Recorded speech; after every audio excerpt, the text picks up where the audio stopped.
sent a motion, and they were asking also questions about that problem that I posted on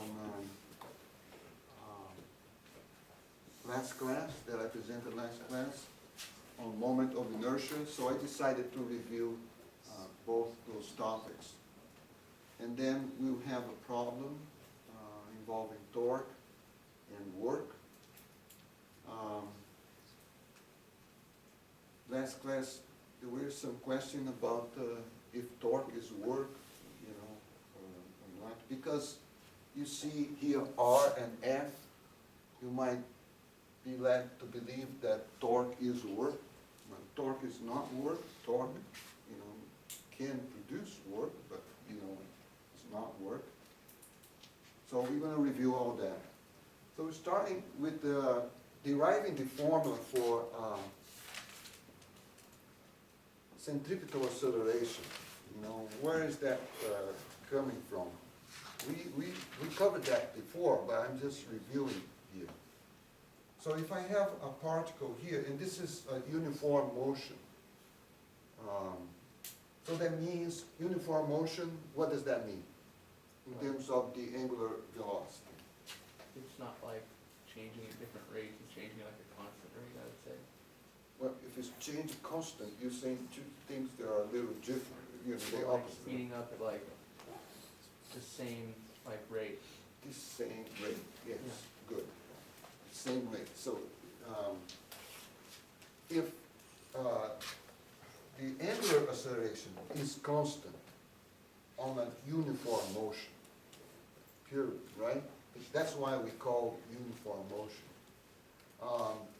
The linear velocity is changing, but only direction. Is that okay? It's changing, but only the direction. It's not changing its magnitude. If the magnitude of the linear velocity were changing, then we would have a tangential acceleration. But in this case here, we only talking about the centripetal acceleration. And why we are talking about centripetal acceleration? Because the velocity is changing, right? The direction is changing. Something is changing, so it has to have an acceleration. So when in two locations, let's say this one and this one, we have here an angle between the position of the particle, right? So this angle, because the tangential velocity is perpendicular to the position vector, right? This angle is the same.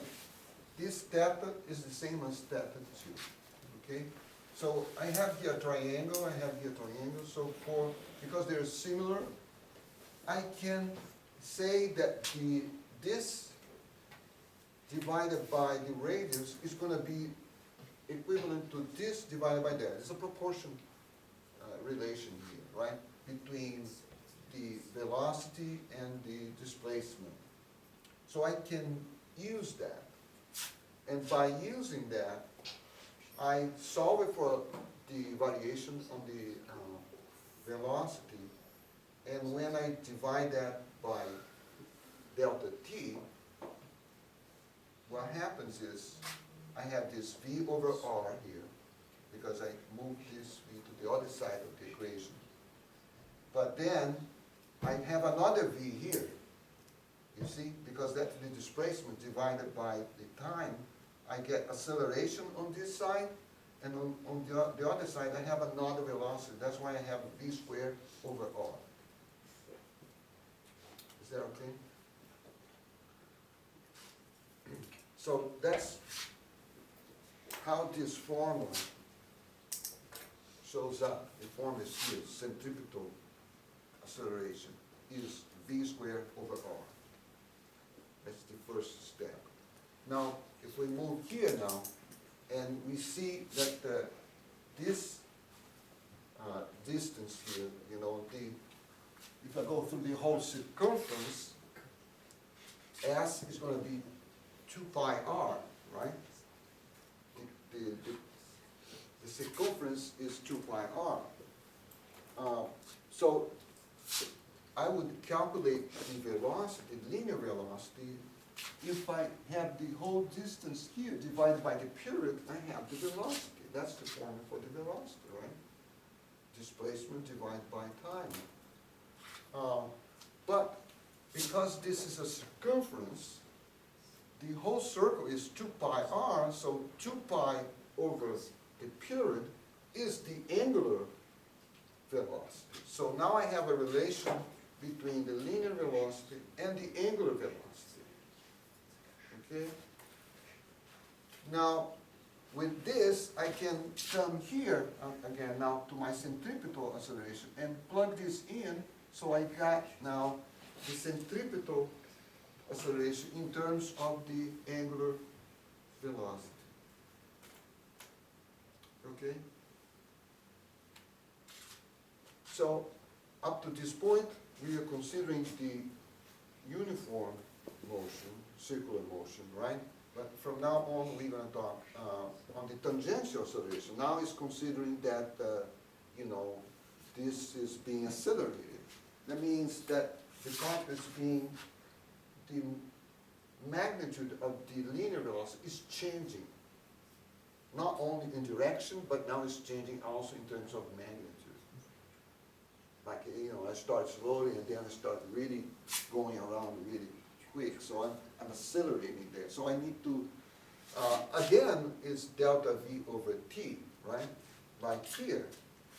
Here is delta V over T, but here this delta V, the delta V here is changing only the direction.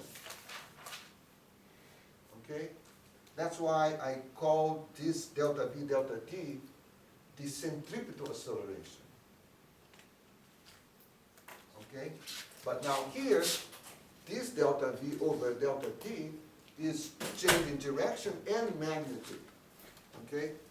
So now I can replace this formula here again, right?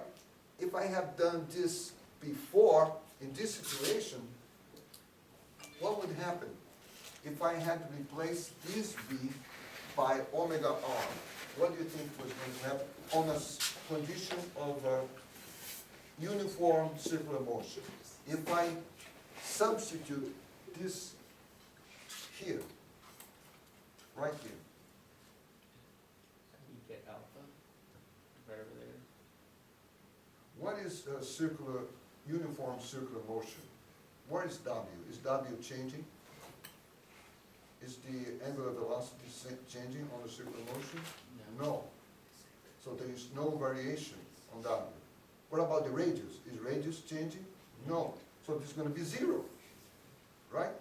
So there is no component here in the tangential aspect. But now when I place that here, because this is, we're considering now the tangential acceleration, now I'm going to have a delta W, right? A rate of change on the W, because that's, you know, being accelerated. And that's what we call the angular acceleration. Because here is the angular velocity. Do you see now the difference between this and this? And why, you know, this wouldn't work here if I had plugged this in here, because W is not, we are assuming in this situation here that the angular velocity is not changing. If the angular velocity changes, then we have a change on the magnitude of the tangential velocity. I just want to make sure that this is, you know, clear in everyone's understanding about circular motion. Then I can write alpha r. So this formula, now I can write that. The r is not changing, but W is changing. So this, I call this rate of change an acceleration. Rate of change in velocity means an acceleration. So I call this alpha. And the total acceleration now is going to be the sum. Remember, this is two vectors. I'm adding two vectors. It's going to be another vector. So I kind of write here all these formulas. It's true that, you know, you don't need to memorize any of this, but the exercise of going through how we get to this formula is what is important, because then means you understand the physics behind circular motion, okay? Is that okay? All right, so this is one step. Now we're moving into a different topic, related, but, you know, now is the comparison between linear momentum, angular momentum, moment of inertia, and torque. This all, you know, now we're putting everything together. So if I have linear momentum, we talk about linear momentum is mv. And what does linear momentum means, you know, in terms of,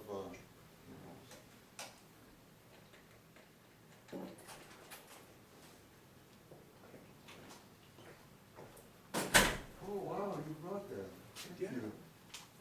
And look, if you look at the board, we have some calculations there. Thank you. So today.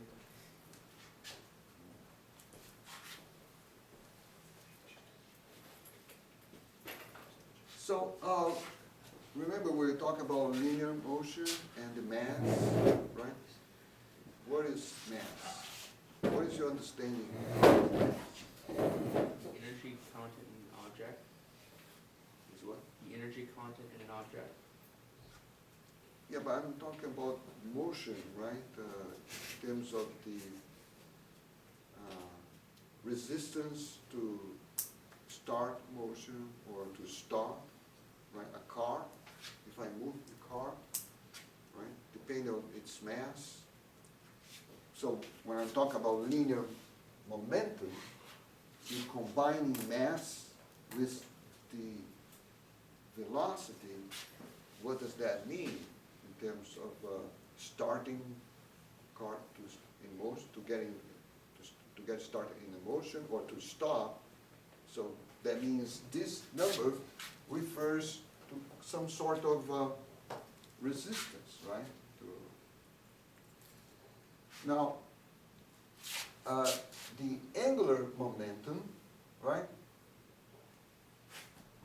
So that, in terms of what? You know, in terms of a rotation, right? Now you consider some sort of rotation.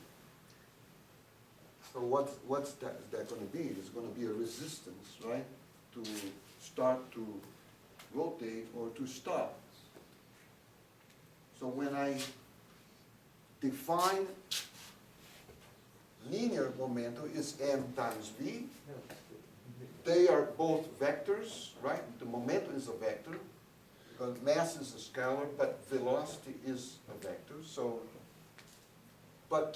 and the angular momentum is also a vector, but here is the cross product between the displacement times the linear momentum. Okay? We define angular momentum that way. And so if I calculate the magnitude of the angular momentum, the cross product is r e sine of theta. All right? Now, if L changes, that's what this delta L here means. If L is changing, then delta P is going to change, right? And then if I have a rate of change with time, if it's changing with time, then I'm going to have a rate of change of linear momentum with time. But it turns out that the rate of change of momentum with time is equal to ma, that is the force. So when I plug that in here now, r times F, that turns out to be the torque. So if this has a very significant consequence, this result is very significant, because now this is telling me that if I change, I can only change the angular momentum if I have a torque on the system. If I apply a torque on the system, I can change the momentum, the angular momentum. Angular momentum has a direction and has a magnitude. So if I have that experiment with that bicycle wheel, you guys remember that? Right? Yes. So where is the angular momentum going? Yeah, it's going this way, right? If it rotates this way, it's going this way. And I'm holding this. Nothing is happening because, you know, I'm not doing anything to it. It's like there is a cart here. This is stationary. Nothing is happening. Or the cart is in linear motion, not accelerated, linear motion. Nothing is happening either because it's a constant, you know, speed. It's moving at a constant speed, right? But if I want to stop, or if I want to accelerate, I need to apply a force. That's linear motion, right? The same is with the circular motion. I'm holding this. It's rotating in a circular motion, uniform. But if I want to make a change, if I want to accelerate the bicycle wheel, I need to put more force. I apply my force. If I want to increase the speed, I need to apply force this way. Now, if I want to change the direction of the angular motion, because angular motion is going this way, if I go this way, if I want to change direction this way, then I have to apply a torque. And, you know, some of you came here and tried, and you saw that that thing, you know, was very difficult to change, right? The same way it's very difficult for me to start a car to put in motion. You know, when your car runs out of gas and you try to push a car, it's hard, isn't it? It's heavy. So this is important result that I hope you understand, right? So if L is, if I say L is constant, so that means torque is 0. Right? So here again, I have torque and I have work. They might look that they are the same, that torque is a kind of work, but it's not, okay? Because here, this product is a cross product between two vectors, and the cross product of two vectors lead me to another vector, so torque is a vector. Now, work is a product of two vectors, but this is a dot product, and the dot product leads me to a scalar. So work is a scalar. And if I want to calculate that, you're going to see that this is RF sine theta versus the work that is RF cosine theta. All right? So you have to remember that. Now, here, when I start with angular momentum, it's R and V. I'm just considering here now the magnitude. And I plug in that V is WR here. What happens, I have the formula rearranged in a way that I have now mr squared times the angular velocity. If I wanted angular momentum in terms of angular velocity, I have to go through this here. And when you look at this angular momentum, this term, mr squared, times the velocity, and I remember what linear momentum is. It is the product of mass times the linear velocity. So I associate this term with mass. And I associate the angular velocity with linear velocity. So in some respect, they are kind of analogous, the mass and this term. And I'm going to call this term the moment of inertia, right? Because it also reflects on the resistance to change motion, or to move on. So that's why I call this I here, I for moment of inertia times L. So I have this formula here. Now, if L is constant, and that comes back to the experiment that we did last class, and we're going to continue today. If I say I can use this to find out the moment of inertia of other solid objects, like a rod or like a disc or anything. If I have something going around and I measure that angular velocity and I know the moment of inertia of that disc, if I drop something on top of it, of that rotating table, what is that is going to happen? What's going to happen if I drop something on that rotating table? What happened to the angular velocity? Is going to increase or is going to decrease? I think last time we said it was like where it gets placed on it, depending on like, if it's in the center it'll go faster, if it's on the center it'll go slower, right? If I have something rotating, It'll start going also around, rotating. right? Yeah. Rotating, just rotating, Yeah. and I drop something Yeah. heavy on top of it, what do you think is going to happen? The object drop will start Huh? decrease. Decrease, right? Decrease. It's like I have a car moving at certain speed, okay? That car has a mass and has a velocity, right? So if I drop,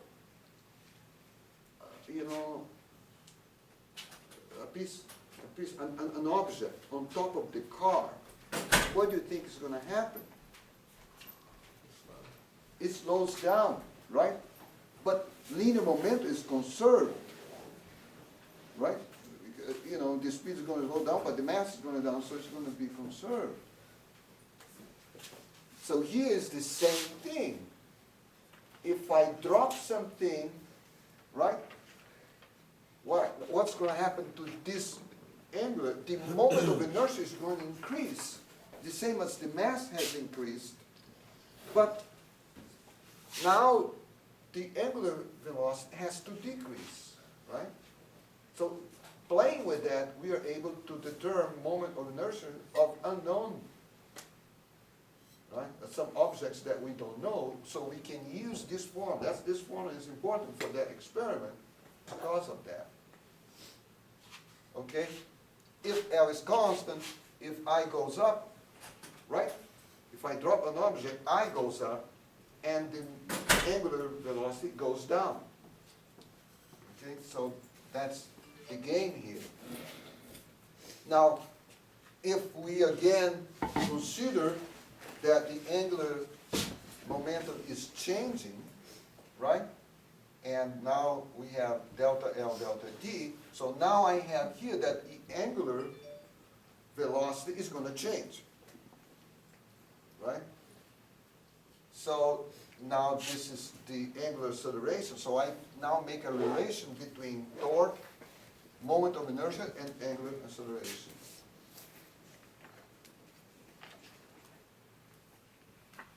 Okay? Is this good so far?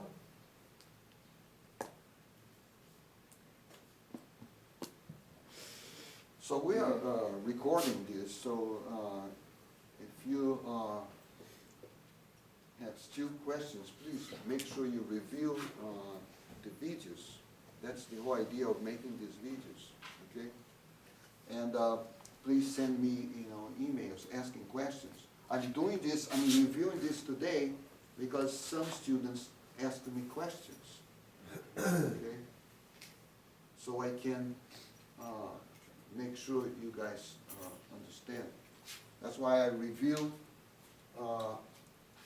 circular motion, acceleration, the deriving formulas. Why deriving formulas is important? Because the physics is behind a formula. You look at the formula, it's not just to memorize, but it's for you to try to figure out what's going on. The formula is a hint of what is behind the physics. Yes. Are we gonna have a worksheet with like problems for this, so we can like learn how to do the problems? Yeah, I have a problem here.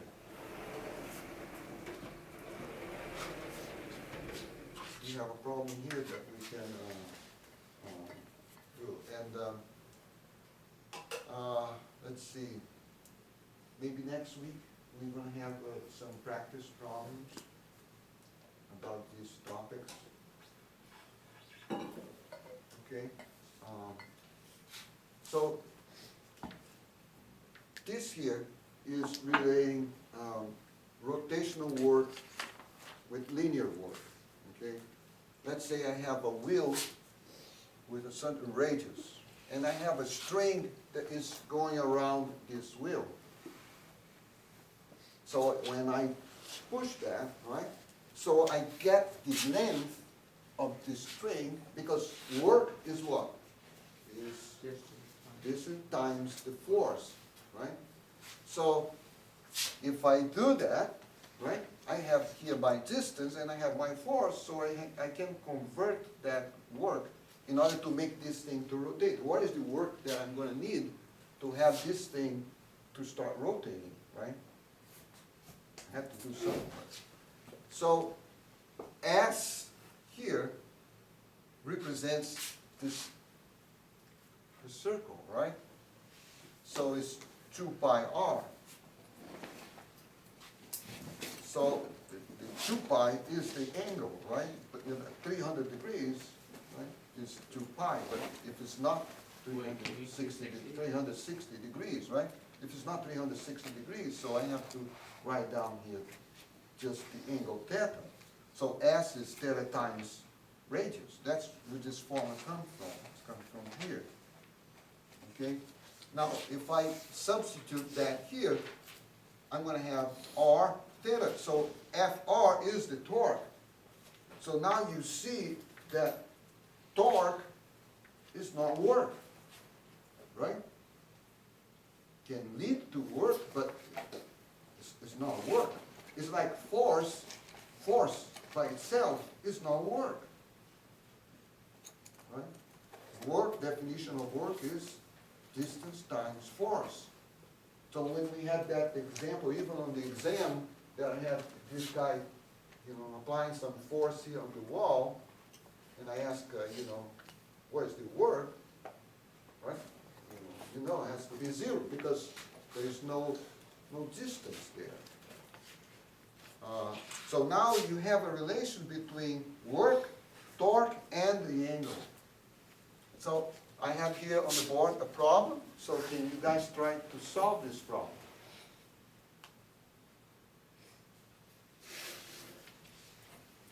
Yeah, you can start.